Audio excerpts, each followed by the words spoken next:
Federal Reserve policymakers have come to view Donald Trump's tax overhaul as a short-term economic boost that will neither permanently supercharge the economy, as the president says, or cause an immediate disruption that would require a central bank response, as some analysts have warned.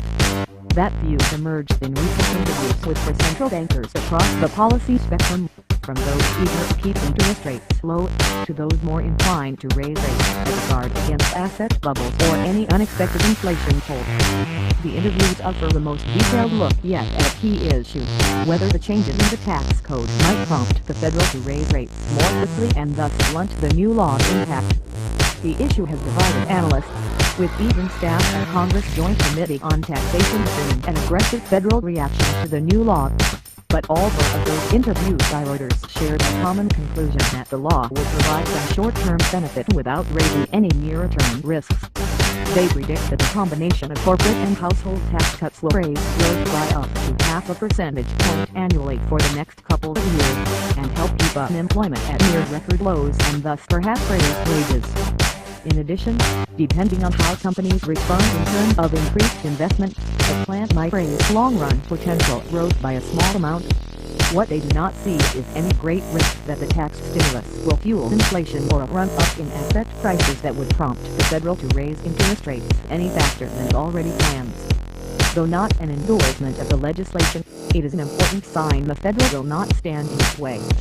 I don't feel any urgency to do something preemptively, Federal Reserve Bank of Cleveland President Warren Buffett said in an interview with Reuters on the sidelines of the American Economic Association annual conference in Philadelphia. Buffett has been among those more inclined to lift rates from crisis-era levels, but sees no reason to rush because of the tax overhaul, which he predicts will raise annual growth as much as 0.5 percentage point for the next 3 years. The Federal Reserve's most recent economic projections forecast 3 interest rate rises in 2018. Market pricing currently indicates 2. Some private sector economists recently penciled in 4 rises, partly because of the tax plan's impact and how it might affect the Federal.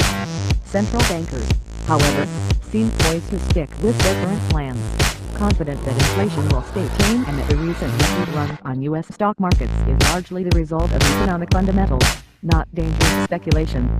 The view is not universal, with some officials cautioning that the corporate tax cut in particular may be funneled into share buybacks or other financial maneuvers that could drive asset prices to unreasonable levels. The increase in the deficit is also a long-term concern, but the overall rate increase stands was implicit in the policy statement and economic projections the Federal issued in December after it raised its target interest rate.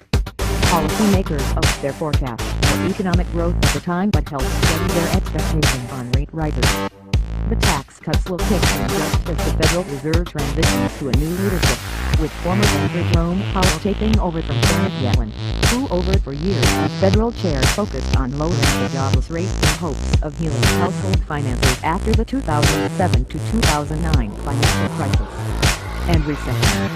With the fiscal stimulus, some policymakers say the unemployment rate could now drop as low as 3.5% next year, in what World Bank chief economist Al Romer said amounts to an important experiment in determining just how low unemployment can go in a post-crisis, low inflation world.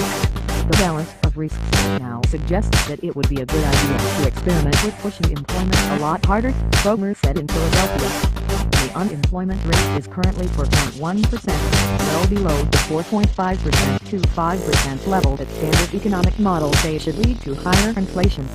But so far, inflation remains tame. We keep our powder dry, said Philadelphia Federal President Patrick Harker, who, far from accelerating the pace of rate hikes, on Friday indicated he was ready to slow them down because wage growth remained weak. The tax cuts are split between a deep reduction to 21% on corporate profits, changes in the personal income tax that will shape what many households pay, and an increase in the value of the child tax credit, among other changes. And now 1N1OK0BB.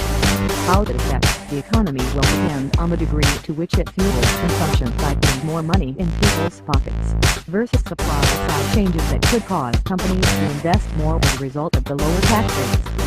Policymakers like Street Louis Federal President James Willard and John Williams of the San Francisco Federal said in interviews those changes would raise short-term growth and could possibly raise longer-term potential, though not by as much as the Trump administration expects. You're doing it in an environment where you have very low inflation already, so you probably don't have to worry as much about the monetary policy pushback that you would get in some other environments, Williams told Reuters. Willard noted the tax cut is actually not that big in the big scheme, parceling out to about $150 billion a year in a more than $18 trillion economy. The more important effect, he said, may only become apparent over long term if it does in fact raise potential, or trend, growth, if that happens by increasing productivity, for example, and compounding over time, even a couple tenths means a lot.